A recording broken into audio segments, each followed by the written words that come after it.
In this video, we are going to see how to create an Excel chart with arrows that show the variation green positive and red negative.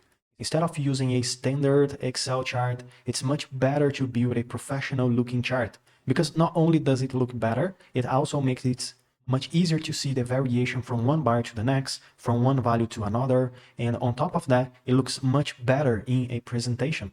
So that's exactly what we are going to cover in this video, how to turn a standard Excel chart into a professional chart where you can show those green and red arrows on top with the percentage change, whether it's positive or negative variation. In this case, I'm using a production spreadsheet, but maybe you work in purchasing, sales, logistics, HR, or freight. That's totally fine because you still have an Excel spreadsheet, and all we are going to do here is comparing one value to another, simple as that. So you can use the same idea with any spreadsheet you want. In this example, I'm going to use the production dates and the quantity produced. Based on the quantity, I want to build a chart and see whether production increased or decreased from one day to the next day. So let's do this in a very simple and practical way. I'm going to select the dates first because the dates are what separate each bar in the chart. Then I also need to select the quantity, and since I can't select both ranges at the same time normally, what I'm going to do is click the first date range. So I select the dates. Then I can hold down Control on the keyboard, Control key, Control. And then I can select the quantity range too. Now I go to Insert, choose a column chart, click it, and there it is. I already have a chart, but it is still the standard Excel version. And I'm going to move the chart over here to the corner, make it much bigger, and in a minute, we'll improve the layout so it looks the way we want. You can already see that this bar is smaller than the next one, which means there was an increase between those two values. So what do I want to do? I want to show the variation as percentage. To do that, we need to break this process into 3 different parts. First, over here on the side, you can do this on your own sheet too, okay? So you need to add 3 extra columns. One column to calculate the variation, meaning how much one value changed compared to the previous one. Then another column for positive variation, and then the third column for negative variation. But it's actually very easy to set up. Let's start with the variation column. And since the first row is the very first value, then the variation is 0. There's no variation compared to a previous number because there's no previous number. So I will just type 0 and press Enter. Now on the second row, here's what I'm going to do. The variation will be equal to the current value divided by the previous value. So equals sign, and then select the current value, slash, and then the previous value, and then hit Enter. And now I already have the variation, but we still need one small adjustment here. I need to double click the formula and subtract 1 so the result is in the correct format. Enter. There it is. We can have now the variation in percentage. And if you want, you can also select those variation cells and format them as percentages, because by default Excel may leave them as regular numbers. Since we know those values should be percentage, we can go to the number format, drop down, and choose percentage. You can also increase or reduce the number of decimal places. I'm going to leave mine with 2 decimal places. And now what I'm going to do for the rest of the rows, I can click the corner of the formula cell, hold, and drag it downward. That gives me the variation for all the other rows. And now you can already see that some variations are negative, which means the value decreased compared to the previous one. Now for the positive variation and negative variation columns, here's the idea. When the variation is positive, I want to return the value in the positive column because it needs to show up in green. And when it's negative, it should go in the negative column and show up in red, just like we see here in the chart in the first spreadsheet. There are only 2 possibilities. Either it's red because it's negative, or it's green because it's positive. So we are dealing with 2 kinds of variations, green and red. And yes, of course, I'm also going to use those arrow icons. You can get those online, like searching on Google, or anywhere else. However, I'm going to leave them in the video description and also in the pinned comment. So if you don't find them in the description, check the pinned comment, because those two arrows will be there for you to use, okay? The up arrow and also the down arrow. Now I can already copy the first arrow. I click the up arrow, double click to open the cell, select everything, right click and copy. Okay, done. Now we can use it in the positive variation formula. So how will this work? We are going to use the if function. I type equals and then if, and then I can double click it. For the logical test, that is the first argument, here's what I want. Whenever the percentage in the variation column is greater than or equal to 0, that means the variation is positive. So every time the variation is greater than or equal to 0, yes, it counts as positive variation. Then I type comma, and for the result, if it's true, I start with quotations mark, open quotations, okay? Right click, paste the up arrow, close the quotations mark, and then use a ampersand to join the arrow with the variation value itself. So click the variation value too. Then we can use comma again to move to the other argument. And for the, now we are in the result if it's false, and if it's false, I want to just open and close quotations mark, because I mean, it returns nothing. So close parentheses and then press enter. I'll drag that formula down from the corner.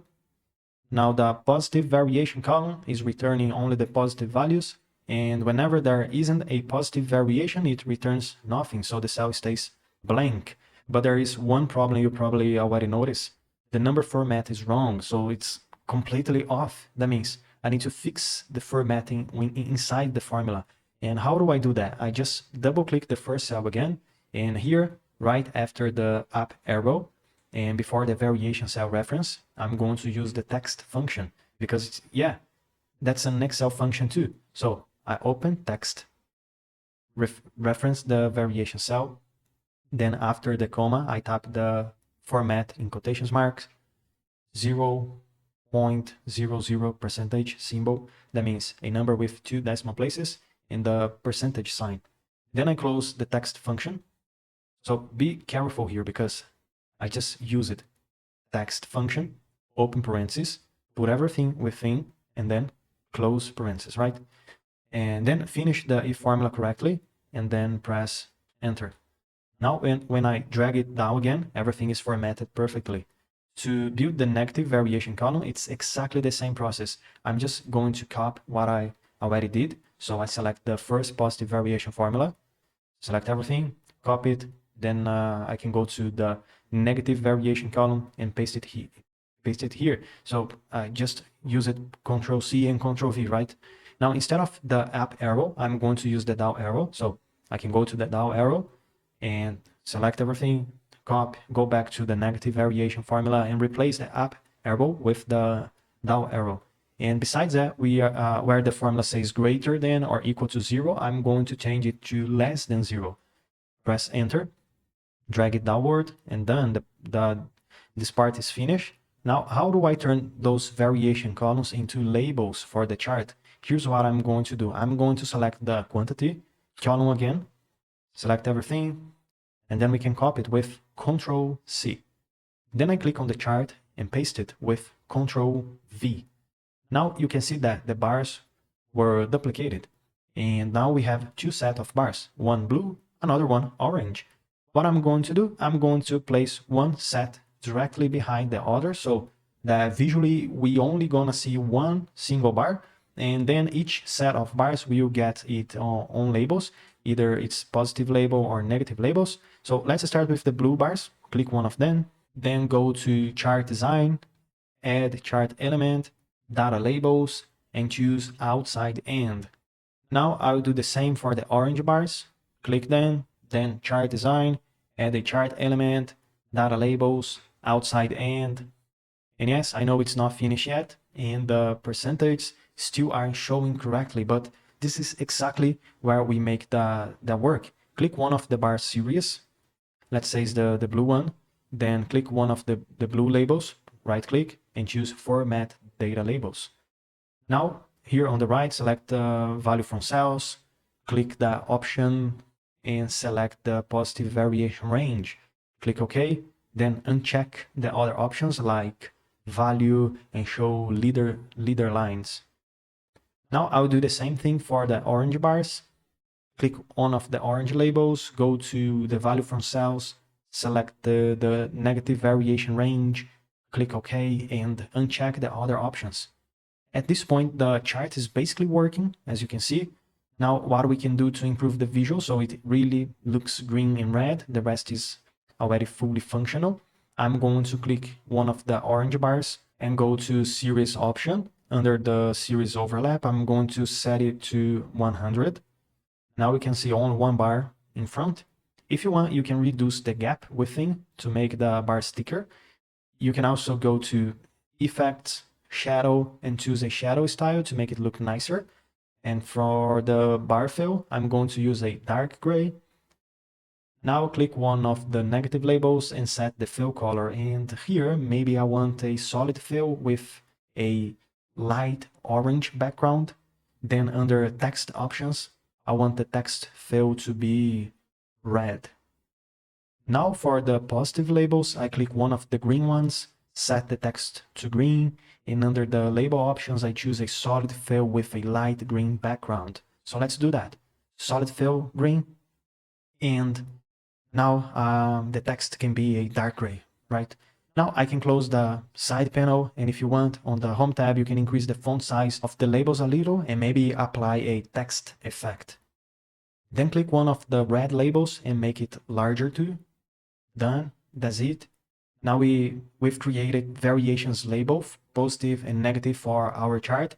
And the great thing is that if any value changes, the chart updates automatically. For example, this second value right here, I'm gonna change it to 500 and watch the chart. 3, 2, 1, enter. See that? The variation changed. It used to be green and now it turned red. Even the arrow changed and it's now pointed down instead of up, right? So as you can see, this is a simple chart to create. It's not extremely difficult, but yes, it does take a bit of work because there are several steps involved. The good news is that once you build it the first time, it becomes much easier to build it a second time, a third time, and reuse the same layout in other spreadsheets. And that can help you a lot in presentations or meetings using Excel right now, right? So thanks for watching this video, and I see you tomorrow because there's a new video every day.